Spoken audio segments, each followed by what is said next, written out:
Hey, Shalom. What's in the magic treasure box?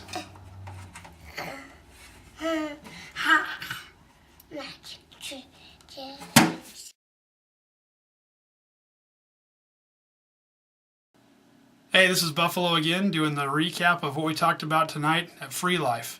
Before we do that, just a reminder, next Wednesday we are not meeting, and the Wednesday after that is the Singing Christmas Tree dress rehearsal, basically the normal time, 6:30 to about 8:15. And the week after that is the Voda concert. I encourage you to come out and bring friends to both of those events, but don't come next week, there'll be nobody here.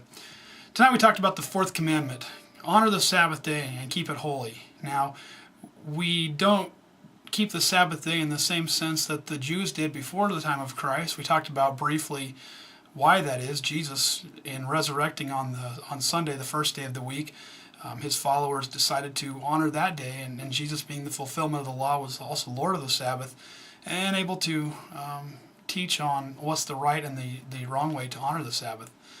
The main thing we want to keep in mind is that so many of us spend our lives going about our own business and being preoccupied and concerned with so many different things that we forget to stop, not only take a break, not just put our feet up on the couch and relax and watch some football, but that we need to set aside a day that we keep holy unto the Lord, that we worship Him. And part of that we even maybe do in how we come together on Wednesday nights. But I do think it's important that we set aside a day, and we have selected Sunday, and I think for good reason, because of the Lord's resurrection on Sunday, that we come together and worship, and we put that as our priority. You know, a lot can be told about us by how we spend our time, how we spend our money, what we spend our energy on doing.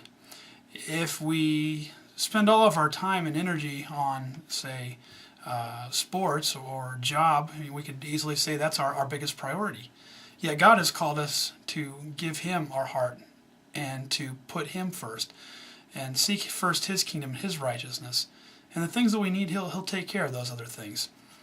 So that's a little recap of what we talked about tonight at Free Life, and just encourage you, as we live out these things, we want to do them not in a way that's looking down at others, but in a way that's being salt and light in the community, that we live out our faith in a way that people take notice and they say, you know, those Christians do things a little bit differently, and we want to know why, because they live their lives in a way that's loving and giving. And let that be true of us. Let that be said of us. Not that we're judging others, constantly looking down at them, but drawing them to the Savior. That's what they need. And that was this week at Free Life.